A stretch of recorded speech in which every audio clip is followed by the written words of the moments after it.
O Senhor esteja convosco. Ele está no meio de nós. Proclamação do Evangelho de Jesus Cristo, segundo São Mateus. Glória a vós, Senhor.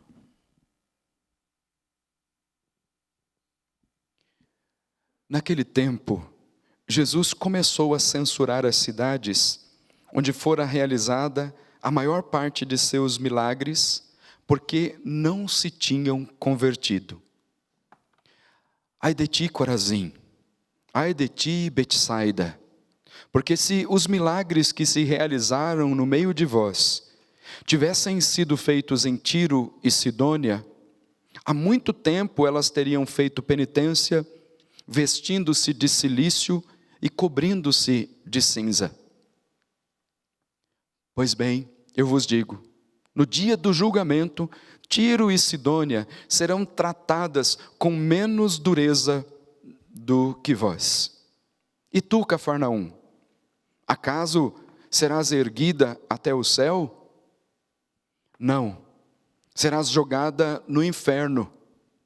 Porque se os milagres que foram realizados no meio de ti tivessem sido feitos em Sodoma, ela existiria até hoje. Eu, porém, vos digo, no dia do juízo, Sodoma será tratada com menos dureza do que vós. Palavra da salvação. Glória a vós, Senhor.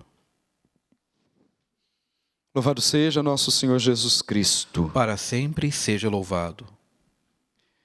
Caros irmãos e irmãs, Jesus dirige palavras muito duras até àqueles que tiveram a oportunidade de ouvir a palavra da salvação e, no entanto, se fecharam completamente à graça que estava sendo oferecida a cada um deles.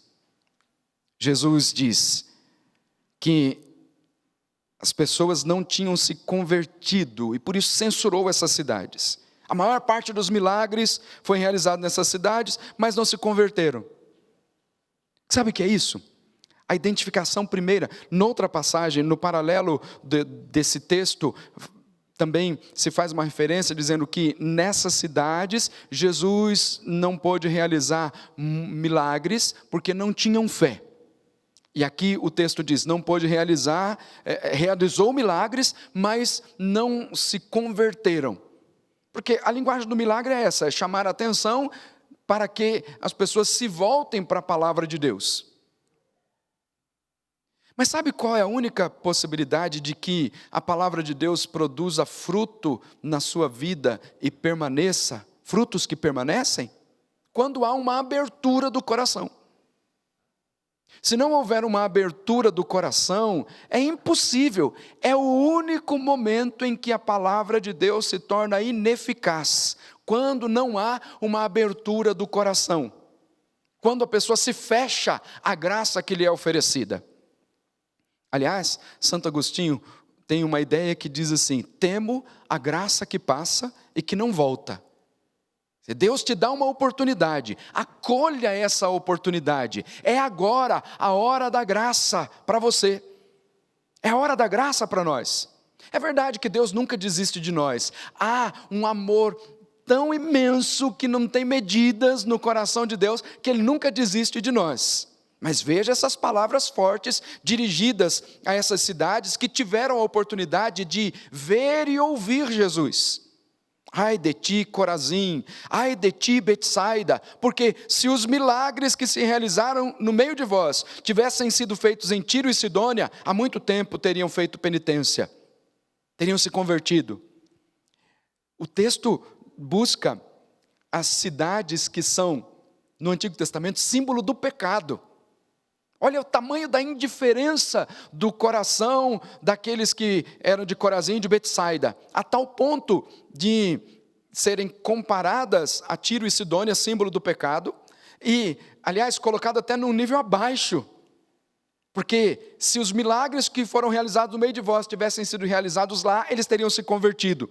E depois, ainda fala para Cafarnaum, e tu, Cafarnaum, acaso serás erguida até o céu? Não, serás jogada no inferno. E compara Cafarnaum com Sodoma.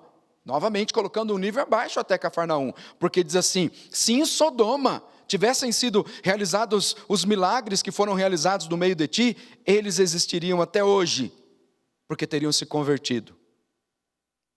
A palavra de Deus insiste, e aqui é uma insistência amorosa, mas que requer de nós uma resposta livre. O Senhor continua batendo a porta do nosso coração. No domingo você já ouviu a parábola do semeador? O semeador sai a semear, cai semente à beira do caminho, no meio das pedras, no meio dos espinhos, cai na terra boa. Por que fala de todos esses terrenos? Porque é a oportunidade que é dada a todos. A palavra de Deus é lançada até encontrar um terreno fértil. O que é esse terreno fértil? É o coração aberto para que essa palavra entre e produza frutos. É a palavra dirigida para mim e para você hoje. Não seja indiferente à palavra que é anunciada. Porque a palavra que é anunciada tem um objetivo: produzir conversão, produzir frutos e frutos que permaneçam. Mas só produz fruto quando há uma abertura. O fechamento à graça leva a pessoa à condenação. Entenda o que é isso? Por exemplo, na doutrina bíblica, na doutrina da igreja, se fala de um pecado que não tem perdão. Pecado contra o Espírito Santo. E aí alguns dizem assim: mas o pecado contra o Espírito Santo é falar mal do Espírito Santo? Não, isso é um sacrilégio. É dizer palavras ruins a respeito do Espírito Santo? Não, é um sacrilégio. O pecado contra o Espírito Santo é o fechamento à graça. Quando a pessoa se fecha completamente à graça de Deus, quer viver por conta própria, quando ela diz: eu não preciso da graça de Deus, eu não quero a graça de Deus. É o pecado contra o Espírito Santo, e é o momento em que Deus não pode fazer nada. A palavra se torna ineficaz, porque para que ela seja eficaz na sua vida, produza frutos, é preciso ter uma abertura do coração. Isso é aquela imagem linda que foi traduzida em tantas pinturas, mas que está lá no livro do Apocalipse: eis que estou à porta e bato. Se alguém abrir a porta, eu entrarei e cearei e farei morada no seu coração. Mas se não abrir a porta do coração, não é possível. Então é o apelo de Deus para mim e para você hoje. Veja a comparação que é feita. O texto compara Cafarnaum com Sodoma, compara Corazim e Betsaida com Tiro e Sidônia. Essas cidades, elas são símbolo do pecado, daquilo que foi mais desagradável ao coração de Deus. E Jesus diz: olha, se lá nessa cidade, símbolo do pecado, que praticavam coisas abomináveis aos olhos de Deus, se eles tivessem visto os milagres que estão sendo realizados no meio de vós, teriam se convertido. Então pense nisso. Temo a graça que passa e que não volta. O Senhor te oferece a graça. Que o seu coração esteja aberto para que essa graça passe e entre no seu coração. Não perca a oportunidade amorosa que Deus te dá de viver uma vida nova. Ouçamos a palavra, deixemos que ela caia em nosso coração e que ela produza frutos e frutos que permaneçam. Assim seja, em nome do Pai, do Filho e do Espírito Santo. Amém.